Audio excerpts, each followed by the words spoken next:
ನಮಸ್ಕಾರ. ವಿಶೇಷ ಕಾರ್ಯಕ್ರಮಕ್ಕೆ ಸ್ವಾಗತ. ನಾನು ಚೈತ್ರ ರಾಜ್. ಎವಿಡೆನ್ಸ್ ಇಲ್ಲ ಅಂದ್ರೆ ಯಾವ ಕೇಸ್ ಕೂಡ ನಿಲ್ಲೋದಿಲ್ಲ. ಸಾಕ್ಷ್ಯಾಧಾರಗಳ ಕೊರತೆಯಿಂದ ಪ್ರಕರಣ ಬಿದ್ದೋಯ್ತು ಅನ್ನೋ ಹಾಗಾಗಬಾರದು. ಅದೇ ಕಾರಣಕ್ಕೆ ಸಿಸಿಬಿ ರಾಗಿಣಿ ಸಂಜನಾ ಕೇಸ್ನಲ್ಲಿ ಪ್ರಿಂಟೆಡ್ ಹಾಗೆ ರೆಕಾರ್ಡೆಡ್ ಎವಿಡೆನ್ಸ್ಗೆ ಅಷ್ಟೊಂದು ತಲೆಕೆಡಿಸಿಕೊಂಡಿರೋದು.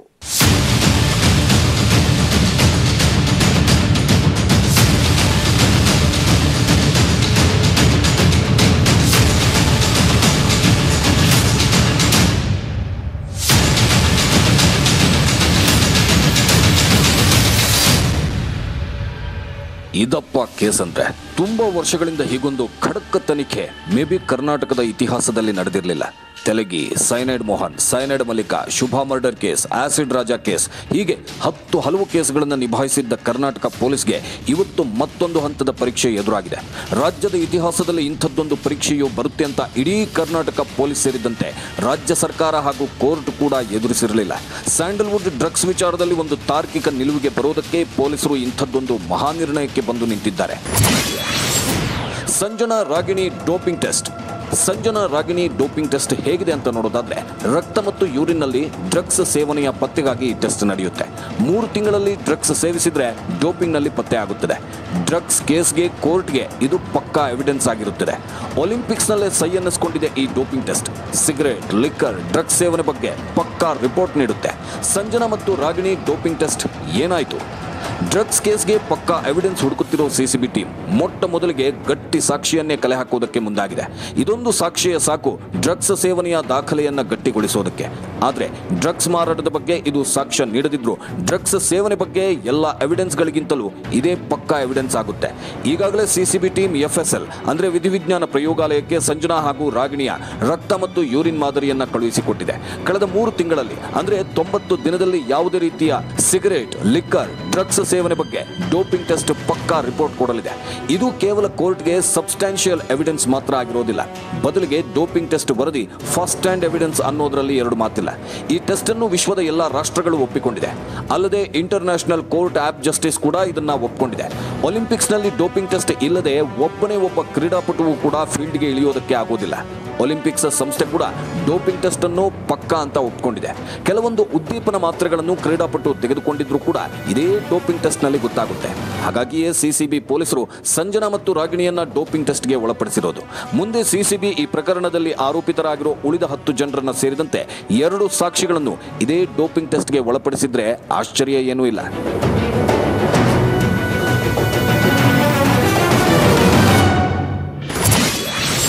ಡೋಪಿಂಗ್ ಟೆಸ್ಟ್ ನಲ್ಲಿ ರಾಗಿಣಿ ನೌಟಂಕಿ ಹೇಗಿದೆ ಅಂತ ನೋಡೋದಾದ್ರೆ, ಯೂರಿನ್ ಸ್ಯಾಂಪಲ್ ನಲ್ಲೇ ಯಾಮಾರಿಸಲಿಕ್ಕೆ ರಾಗಿಣಿ ಪ್ರಯತ್ನಿಸಿದ್ದಾರೆ. ಯಾಕಂದ್ರೆ ಯೂರಿನ್ ಜೊತೆ ನೀರು ಬೆರೆಸಿದ ರಾಗಿಣಿ ದ್ವಿವೇದಿ ನಂತರ ಪೊಲೀಸರಿಂದ ಡೋಂಟ್ ಚೀಟ್ ರಾಗಿಣಿ ಅಂತ ಹೇಳಿಸ್ಕೊಂಡಿದ್ದಾರೆ. ಇದೇ ನೋಡಿ ನೌಟಂಕಿ ರಾಗಿಣಿ ಮಹಾಕಥನ. ಡೋಪಿಂಗ್ ಟೆಸ್ಟ್ ಮಾಡಿಸಬೇಕು ಅಂತ ಯೂರಿನ್ ಮತ್ತು ಬ್ಲಡ್ ಸ್ಯಾಂಪಲ್ ಪಡೆಯೋದಕ್ಕೆ ಸಿಸಿಬಿ ಸೇರಿದಂತೆ ವಿಧಿವಿಜ್ಞಾನ ಪ್ರಯೋಗಾಲಯ ಎಲ್ಲ ಸಿದ್ಧತೆ ಮಾಡಿಕೊಂಡಿತ್ತು. ಅದರಂತೆ ಬ್ಲಡ್ ಪಡೆದ FSL ಟೀಮ್ ಯೂರಿನ್ ಸ್ಯಾಂಪಲ್ ನೀಡೋದಕ್ಕೆ ರಾಗಿಣಿಗೆ ಹೇಳಿದೆ. ಆದರೆ ಮೇಡಮ್ ರಾಗಿಣಿ ಪೊಲೀಸರಿಗೆ ಯಾಮಾರಿಸೋಕೆ ಟ್ರಿಕ್ಸ್ ಮಾಡಿದ್ದಾರೆ. ಯೂರಿನ್ ಜೊತೆ ನೀರನ್ನು ಬೆರೆಸಿ ತಂದುಕೊಟ್ಟಿದ್ದಾರೆ. ಇದನ್ನು ಗಮನಿಸಿದ FSL ಟೀಮ್ ಇದು ನಕಲಿ ಅಂತ ಸಿಸಿಬಿ ಮುಂದೆ ಆರೋಪ ಮಾಡಿದ್ದೇ ತಡ ಸಿಸಿಬಿ ಪೊಲೀಸರು ಡೋಂಟ್ ಚೀಟ್ ರಾಗಿಣಿ ಅಂತ ಗದರಿತು. ಯಾವಾಗ ಸಿಸಿಬಿ ಗರಂ ಆಗಿತ್ತು, ರಾಗಿಣಿ ಮತ್ತೆ ಯೂರಿನ್ ಸ್ಯಾಂಪಲ್ ಅನ್ನ ತಂದುಕೊಟ್ರು. ರಾಗಿಣಿ ಈ ಆಟೋವೇಟ್ ಡ್ರಗ್ಸ್ ಕೇಸ್ನಲ್ಲಿ ಏನೋ ಮುಚ್ಚಿಡ್ತಿದ್ದಾರೆ ಅನ್ನೋದಕ್ಕೆ ಪೊಲೀಸರಿಗೆ ಮತ್ತೊಂದು ಸಾಕ್ಷ್ಯ ಸಿಕ್ಕಂತಾಗಿದೆ. ಇನ್ನು ಇದೊಂದೇ ಎವಿಡೆನ್ಸ್ ಸಾಕಾಗುತ್ತಾ, ಇಲ್ಲ ಮತ್ತಷ್ಟು ಎವಿಡೆನ್ಸ್ ಬೇಕಾಗುತ್ತಾ ಅಂತ ಕೇಳಿದ್ರೆ 100ಕ್ಕೆ 100 ಪಟ್ಟು ಬೇಕು. ಈಗಾಗಲೇ ಟೆಕ್ನಿಕಲ್ ಎವಿಡೆನ್ಸ್ಗೆ ಒದ್ದಾಡ್ತಿರೋ CCB computer, laptop, hard disk, pen drive ಎಲ್ಲಕ್ಕಿಂತ ಹೆಚ್ಚಾಗಿ ಮೊಬೈಲ್ ಎವಿಡೆನ್ಸ್ಗಳನ್ನು ಕಲೆ ಹಾಕ್ತಿದೆ. ಇವುಗಳು ಕೂಡ ಡ್ರಗ್ಸ್ ಪೆಡ್ಲರ್, ಡ್ರಗ್ಗಿಸ್ಟ್ ಹಾಗೆ ಡ್ರಗ್ಸ್ ಚೈನ್ ಲಿಂಕ್ ಅನ್ನ ಸಾಕ್ಷಿ ಸಮೇತ ಸಾಬೀತು ಮಾಡೋದಕ್ಕೆ ಬೇಕಾಗುತ್ತೆ. ಆದರೆ ಈ ನಡುವೆ ದೇಶದ ಇತಿಹಾಸದಲ್ಲೇ ಮೊಟ್ಟ ಮೊದಲ ಬಾರಿಗೆ ಸಿಸಿಬಿ ಹೇರ್ ಫಾಲಿಕಲ್ ಟೆಸ್ಟ್ಗೆ ಮುಂದಾಗಿರೋದು ಅಚ್ಚರಿಯ ಸಂಗತಿ. ಸುಪ್ರೀಂ ಕೋರ್ಟ್ ಮುಂದೊಂದು ದಿನ ಇದನ್ನೇ ಮೇಜರ್ ಟೆಸ್ಟ್ ಹಾಗೆ ಎವಿಡೆನ್ಸ್ ಆಗಿ ಇತರೆ ಪ್ರಕರಣಗಳಿಗೆ ಲೀಡ್ ಮಾಡಿದ್ರೆ ಆಶ್ಚರ್ಯವೇನಿಲ್ಲ. ಎಸ್, ಈವರೆಗೆ ಪೊಲೀಸ್ ಇಲಾಖೆ, ಕ್ರೈಮ್ ರಿಪೋರ್ಟರ್ಸ್, ಸರ್ಕಾರ ಹಾಗೆ ರಾಜ್ಯದ ಜನತೆಗೆ ಇಂಥದ್ದೊಂದು ಟೆಸ್ಟ್ ಇದೆ ಅನ್ನೋದೇ ಗೊತ್ತಿರಲಿಲ್ಲ. ಆದರೆ ಸಿಸಿಬಿಯ ಸಂದೀಪ್ ಪಾಟೀಲ್ ಅಂಡ್ ಟೀಮ್ ಇಂಥದ್ದೊಂದು ಟೆಸ್ಟ್ಗೆ ಮುಂದಾಗಿರೋದು ದೇಶದ ಡ್ರಗ್ಸ್ ಮಾಫಿಯಾ ಬ್ರೇಕ್ ಮಾಡೋದಕ್ಕೆ ಇದೇ ರಾಮಬಾಣವೂ ಆಗಬಹುದು. ಅಸಲಿಗೆ ಹೇರ್ ಫಾಲಿಕಲ್ ಟೆಸ್ಟ್ ಅಂದ್ರೆ ಕೂದಲಿನ DNA ಅನ್ನು ಸೂಕ್ಷ್ಮ ಪರೀಕ್ಷೆಗೆ ಒಳಪಡಿಸೋದು. ಈ ವಿಧಾನವನ್ನ ಹೆಚ್ಚಾಗಿ ಹೇರ್ ಟ್ರಾನ್ಸ್ಪ್ಲಾಂಟ್ಗೆ ಬಳಸಲಾಗುತ್ತೆ. ಸಾಮಾನ್ಯವಾಗಿ ಹೇರ್ ಟ್ರಾನ್ಸ್ಪ್ಲಾಂಟ್ ಅಂದ್ರೆ 10-20 ಸಾವಿರಕ್ಕೆ ನಡೆಯೋ ಹೇರ್ ಟ್ರಾನ್ಸ್ಪ್ಲಾಂಟ್ ಅಲ್ಲ, ಬದಲಿಗೆ ವೈಜ್ಞಾನಿಕವಾಗಿ ಒಂದು ಜನಾಂಗದ ಇತಿಹಾಸ ತಿಳಿಯೋದಕ್ಕೆ ಹಾಗೆ ಸಮಸ್ಯೆಗಳ ಬಗ್ಗೆ ಅರಿಯುವುದಕ್ಕೆ ಈ ಕ್ರಿಯೆಯನ್ನು ಬಳಸಲಾಗುತ್ತೆ. ಇದರಲ್ಲಿ ಕೂದಲಿನ ಗುಣಲಕ್ಷಣಗಳನ್ನು ಗಮನದಲ್ಲಿ ಇಟ್ಟುಕೊಂಡು ಈ ಪ್ರಯೋಗವನ್ನು ನಡೆಸಲಾಗುತ್ತೆ. ಆದರೆ ಇತ್ತೀಚೆಗೆ ಫಾರಿನ್ ದೇಶಗಳಲ್ಲಿ ಈ ಹೇರ್ ಫಾಲಿಕಲ್ ಟೆಸ್ಟ್ ಮೂಲಕ ಡ್ರಗ್ಸ್ ಕೇಸುಗಳನ್ನು ಪತ್ತೆ ಹಚ್ಚಲಾಗ್ತಿದೆ. ಏನಿದು ಹೇರ್ ಫಾಲಿಕಲ್ ಟೆಸ್ಟ್ ಅಂತ ನೋಡೋದಾದ್ರೆ, ಡ್ರಗ್ಸ್ ಸೇವನೆ ಪತ್ತೆಗೆ ಹೇರ್ ಫಾಲಿಕಲ್ ಟೆಸ್ಟ್ ಅನ್ನ ಬಳಕೆ ಮಾಡ್ತಾರೆ. 1 ವರ್ಷದ ಇತಿಹಾಸ ಬಿಚ್ಚಿಡುತ್ತೆ ಈ ಹೇರ್ ಫಾಲಿಕಲ್ ಟೆಸ್ಟ್. 3 ಹಂತದಲ್ಲಿ ನಡೆಯುತ್ತೆ ಈ ಹೇರ್ ಫಾಲಿಕಲ್ ಟೆಸ್ಟ್. ತುಂಬಾನೇ ರೇರ್ ಈ ಹೇರ್ ಫಾಲಿಕಲ್ ಟೆಸ್ಟ್. ಕೂದಲನ್ನೇ ಸಾಕ್ಷಿಯಾಗಿ ಇಡಬಹುದು ಅನ್ನೋದನ್ನ ಭಾರತ ಈವರೆಗೆ ಯಾವುದೇ ಡ್ರಗ್ಸ್ ಕೇಸಲ್ಲಿ ಬಳಸಲಿಲ್ಲ. ದೇಶದ ಇತಿಹಾಸದಲ್ಲಿ ಇದು ಮೊಟ್ಟ ಮೊದಲು. ಈ ಟೆಸ್ಟ್ ಒಂದು ಕೂದಲಿನಲ್ಲಿ ಅಡಗಿರೋ ಕೆಮಿಕಲ್ಗಳನ್ನು ಸಂಗ್ರಹಿಸಿ ವ್ಯಕ್ತಿ ಪಡೆದಿರೋ ಡ್ರಗ್ಸ್ ಬಗ್ಗೆ ಪಕ್ಕಾ ಮಾಹಿತಿ ನೀಡುತ್ತೆ. ಒಂದಲ್ಲ ಎರಡಲ್ಲ, ಬದಲಿಗೆ 1 ವರ್ಷದವರೆಗಿನ ಸಂಪೂರ್ಣ ವ್ಯಸನದ ಇತಿಹಾಸವನ್ನೇ ಬಿಚ್ಚಿಡುತ್ತೆ. ಒಂದು ಕೂದಲು ಸಾಕು ಈ ಟೆಸ್ಟ್ ಮಾಡೋದಕ್ಕೆ. ಇದು ಕೂಡ ಇಂಟರ್ನ್ಯಾಷನಲ್ ಕೋರ್ಟ್ ಆಫ್ ಜಸ್ಟಿಸ್ನಲ್ಲಿ ಮಾನ್ಯತೆ ಪಡೆದಿರೋ ಡ್ರಗ್ಸ್ ಟೆಸ್ಟ್. 3 ಹಂತದಲ್ಲಿ ಈ ಟೆಸ್ಟ್ ಅನ್ನು ನಡೆಸಲಾಗುತ್ತೆ. ಆ 3 ಹಂತದ ಟೆಸ್ಟ್ನಲ್ಲೂ ಒಂದೇ ರೀತಿಯ ರಿಸಲ್ಟ್ ಬಂದಲ್ಲಿ ಆಗ ಅದನ್ನ ಕೋರ್ಟ್ ಎವಿಡೆನ್ಸ್ ಅಂತ ಪಕ್ಕಾ ಮಾಡಲಾಗುತ್ತೆ.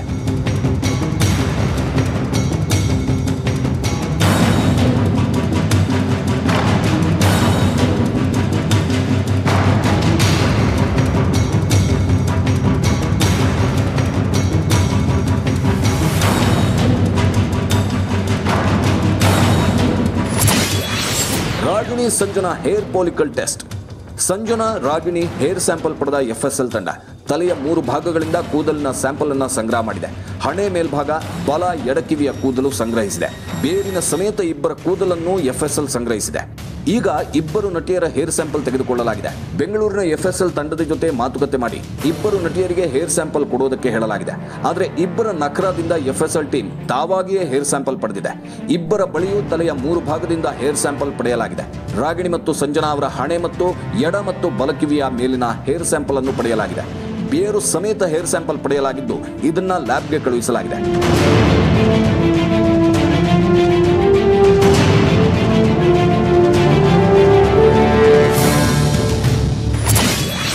ಬೇರೆ ರಾಜ್ಯದಲ್ಲಿ ನಡೆಯಲಿದೆ ಈ ಪರೀಕ್ಷೆ.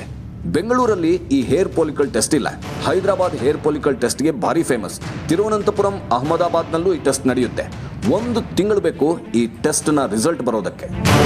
ಇನ್ನು 2 ನಟಿಯರ ಕೂದಲ ಮಾದರಿ ಸಂಗ್ರಹ ಆಗಿದ್ದರೂ ಕೂಡ ಬೆಂಗಳೂರಿನ FSL ತಂಡಕ್ಕೆ ಇಲ್ಲಿ ಪರೀಕ್ಷೆ ಮಾಡುವುದಕ್ಕೆ ಸಾಧ್ಯವಾಗುವುದಿಲ್ಲ.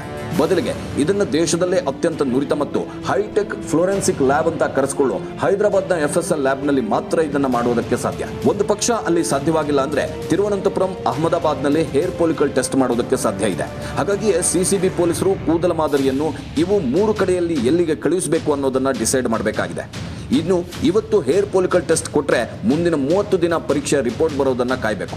30 ದಿನದ ನಂತರವೇ ಡ್ರಗ್ಸ್ ಬಗ್ಗೆ ಅಸಲಿ ಉತ್ತರ ಸಿಗೋದಕ್ಕೆ ಸಾಧ್ಯ. ಇದೆರಡು ಟೆಸ್ಟ್ಗಳೇ ಈಗ ಡ್ರಗ್ಸ್ ಬಗ್ಗೆ ಸಂಜನಾ ಮತ್ತು ರಾಗಿಣಿಗೆ ದೊಡ್ಡ ಕಂಟಕವಾಗಿರೋದು. ಡೋಪಿಂಗ್ ಮತ್ತು ಹೇರ್ ಫಾಲಿಕಲ್ ಟೆಸ್ಟ್ನಲ್ಲಿ ಡ್ರಗ್ಸ್ ಇರೋ ಬಗ್ಗೆ ಸ್ಪಷ್ಟವಾದ್ರೆ 2 ನಟಿಯರು ಕರ್ನಾಟಕ ಮಾದಕ ವಸ್ತು ನಿಷೇಧ ಕಾಯ್ದೆ ಅನ್ವಯ ಕಡಿಮೆ ಅಂದ್ರೂ 10 ವರ್ಷದ ಮಟ್ಟಿಗೆ ಶಿಕ್ಷೆ ಅನುಭವಿಸಬೇಕಾಗುತ್ತೆ. ಆದರೆ ಮಾದಕ ವಸ್ತು ಮಾರಾಟದ ಬಗ್ಗೆ ಪ್ರೂವ್ ಮಾಡೋದಕ್ಕೆ ಈ 2 ಟೆಸ್ಟ್ಗಳು ಎಳ್ಳಷ್ಟು ಉಪಯೋಗ ಆಗೋದಿಲ್ಲ. ಕಾರಣ ಕೇವಲ ಸೇವನೆಯನ್ನಷ್ಟೇ ಇದು ಪ್ರೂವ್ ಮಾಡುತ್ತೆ ಅಷ್ಟೇ. ಮಾರಾಟ ಅಥವಾ ಪೆಡ್ಲಿಂಗ್ ಬಗ್ಗೆ ಸಾಕ್ಷಿ ಒದಗಿಸೋದಿಲ್ಲ. ಈ ನಡುವೆ ಈ 2 ಟೆಸ್ಟ್ಗಳ ಜೊತೆ ಮತ್ತಷ್ಟು ಟೆಸ್ಟ್ಗಳನ್ನು ಮಾಡುವುದಕ್ಕೆ ಅನುಮತಿ ಕೋರಿ CCB ತಂಡ ಕೋರ್ಟ್ ಮೊರೆ ಹೋಗೋ ಸಾಧ್ಯತೆ ಇದೆ. ಆ ಟೆಸ್ಟ್ಗಳು ಡ್ರಗ್ಸ್ ಮಾರಾಟ ಮತ್ತು ಡ್ರಗ್ಸ್ ಲಿಂಕ್ ಬಗ್ಗೆ ತಿಳಿದುಕೊಳ್ಳುವುದಕ್ಕೆ ಇರೋ ಅಂತಿಮ ಮಾರ್ಗಗಳು. CCB ಕೇವಲ ಡ್ರಗ್ಸ್ ಸೇವನೆ ಬಗ್ಗೆ ನೋಡದೆ ಡ್ರಗ್ಸ್ ಮಾರಾಟದ ಬಗ್ಗೆಯೇ ಹೆಚ್ಚು ಗಮನ ಹರಿಸಿದಂತೆ ಕಾಣುತ್ತಿದೆ.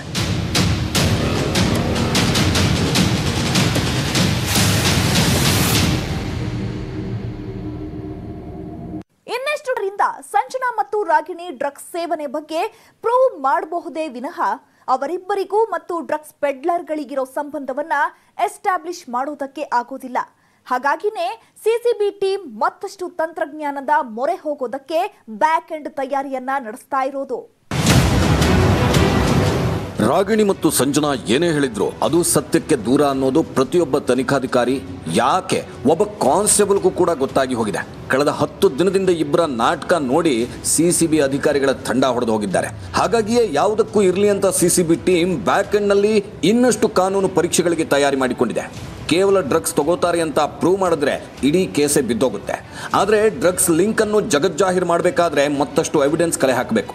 ಅದರಲ್ಲೂ ಖನ್ನಾ, ರವಿಶಂಕರ್ ಸೇರಿದಂತೆ ಡ್ರಗ್ ಪೆಡ್ಲರ್ಗಳ ಜೊತೆಗಿನ ಡ್ರಗ್ಸ್ ಡೀಲಿಂಗ್ ನಂಟನ್ನ ಕೋರ್ಟ್ ಮುಂದೆ ಸಾಬೀತು ಮಾಡಬೇಕು. ಹಾಗಾಗಿಯೇ ಆ 3 ಪರೀಕ್ಷೆಗೆ FSL ನೀಲನಕ್ಷೆ ರೆಡಿ ಮಾಡ್ತಿದೆ. 3 ಪರೀಕ್ಷೆ ಬಗ್ಗೆ ಸಿಸಿಬಿ ಮುಂದಾಲೋಚನೆ. 1. ನಾರ್ಕೋ ಅನಾಲಿಸಿಸ್ ಮಂಪರ್ ಪರೀಕ್ಷೆ. 2. ಬ್ರೈನ್ ಮ್ಯಾಪಿಂಗ್ ಮಿದುಳಿನ ವಾಹಕ ಪರೀಕ್ಷೆ. 3.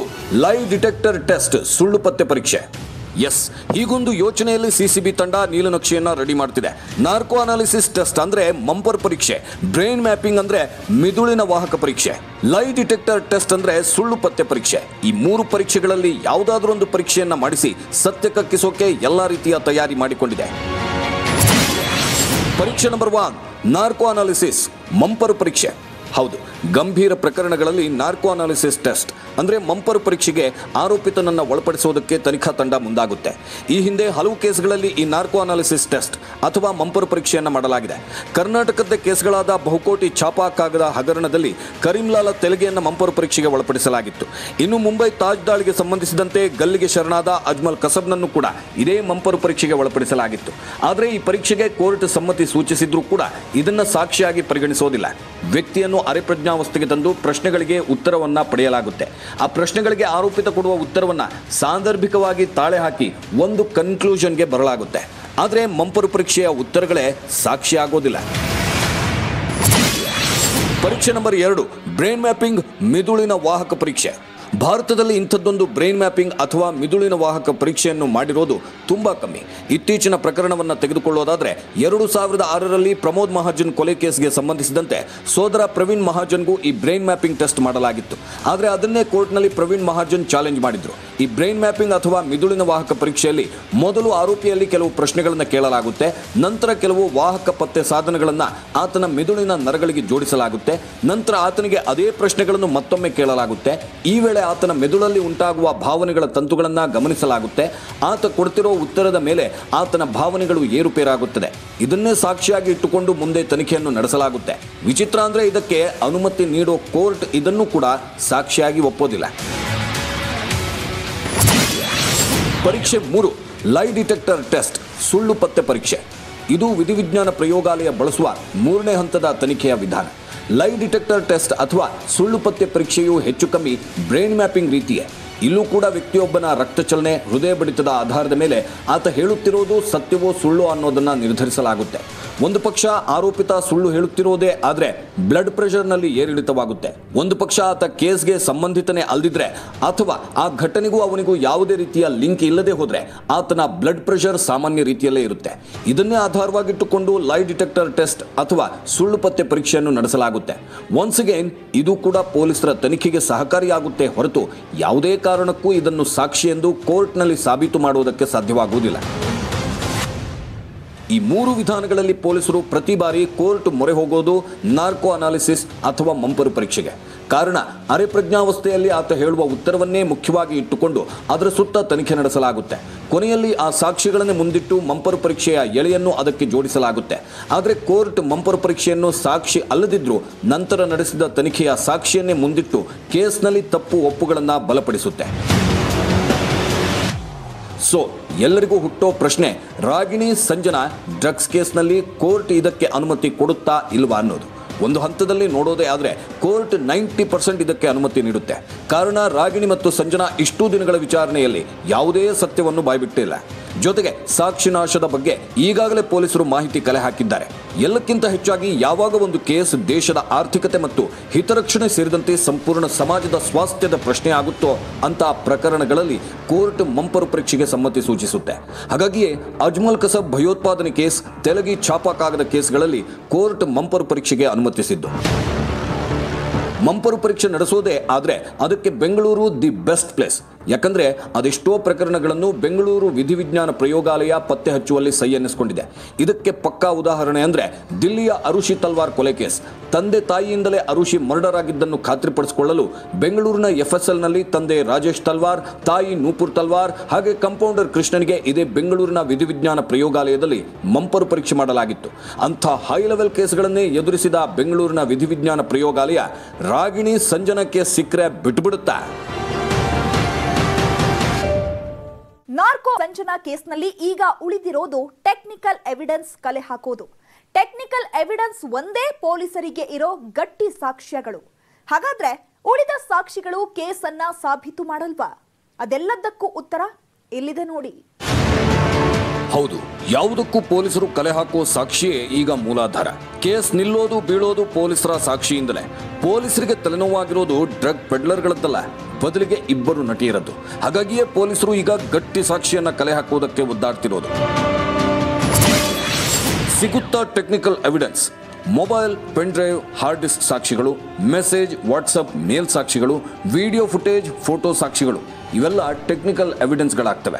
ಈಗ ಇವೆಲ್ಲ ಸಿಗುತ್ತಾ ಅಂತ ಸಿಸಿಬಿ ತನಿಖೆ ನಡೆಸ್ತಾ ಇದೆ. ಸಿಸಿಬಿ ತನಿಖಾ ತಂಡಕ್ಕೆ ಈಗ ಹೇಳಿಕೆಗಿಂತ ಹೆಚ್ಚಾಗಿ ಮುದ್ರಿತ ಸಾಕ್ಷಿಗಳೇ ಕೇಸನ್ನ ಬಲಪಡಿಸುವುದಕ್ಕೆ ಇರೋ ಸಾಕ್ಷಿಗಳು. ಅದರಲ್ಲೂ ಟೆಕ್ನಿಕಲ್ ಸಾಕ್ಷಿಗಳೇ ಪೊಲೀಸರಿಗೆ ರಾಮಬಾಣ. ಹಾಗಾಗಿಯೇ ಪೊಲೀಸರು ಮೊಬೈಲ್ನ ಕಾಲ್ details, tower location, pen drive ನಲ್ಲಿ ಇರೋ ದಾಖಲೆಗಳು, ಕಂಪ್ಯೂಟರ್ ಹಾಗೂ ಎಕ್ಸ್ಟರ್ನಲ್ ಹಾರ್ಡ್ ಡಿಸ್ಕ್ ನಲ್ಲಿರೋ ಸಾಕ್ಷಿಗಳನ್ನೇ ಹೆಚ್ಚಾಗಿ ಪತ್ತೆ ಹಚ್ಚುತ್ತಿರೋದು. ಇದ್ರ ಜೊತೆ ಆರೋಪಿತರಲ್ಲಿ ಎಕ್ಸ್ಚೇಂಜ್ ಆಗಿರೋ ಟೆಕ್ಸ್ಟ್ ಮೆಸೇಜ್, ವಾಟ್ಸ್ಆಪ್ ಕಾಲ್ ಹಾಗೂ ಬಳಸಿರಬಹುದಾದ ಇಮೇಲ್ಗಳನ್ನ ಕಲೆ ಹಾಕುತ್ತಿದೆ. ಇದ್ರ ಜೊತೆಗೆ ಘಟನೆಗೆ ಸಂಬಂಧಿಸಿದ video footage, CC camera footage ಹಾಗೆ ಕೆಲ ಫೋಟೋ ಸಾಕ್ಷಿಗಳನ್ನು ಕಲೆ ಹಾಕೋದ್ರಲ್ಲಿ ಮಗ್ನವಾಗಿರೋದು. ಪೊಲೀಸರು ಈ ಸಾಕ್ಷಿಗಳನ್ನ ಕಲೆ ಹಾಕಿದ್ರೆ ಮಾತ್ರ ಆರೋಪ ಸಾಬೀತು ಮಾಡೋದಕ್ಕೆ ಸಾಧ್ಯ. ಎಷ್ಟೋ ಕೇಸ್ಗಳಲ್ಲಿ ಹೇಳಿಕೆಗಳನ್ನೇ ತಿರುಚಲಾಗಿದೆ ಅಂತ ಮತ್ತು ತನಿಖೆ ವೇಳೆ ಒತ್ತಡ ಹೇರಿ ಹೇಳಿಕೆ ಪಡೆಯಲಾಗಿದೆ ಅಂತ ಉಲ್ಟಾ ಹೊಡೆಯುವ ಪ್ರಸಂಗಗಳೇ ಹೆಚ್ಚು. ಹಾಗಾಗಿ ಪೊಲೀಸರು ಈ ಕೇಸ್ನಲ್ಲಿ ಬೆಕ್ಕಿನ ನಡೆ ಇಡ್ತಾ ಇರೋದು. ಇದು ಈ ಹೊತ್ತಿನ ವಿಶೇಷ. ನೋಡ್ತಾ ಇರಿ News 18 ಕನ್ನಡ. ಜಾಲ ನಮ್ಮದು, ಬಲ ನಿಮ್ಮದು.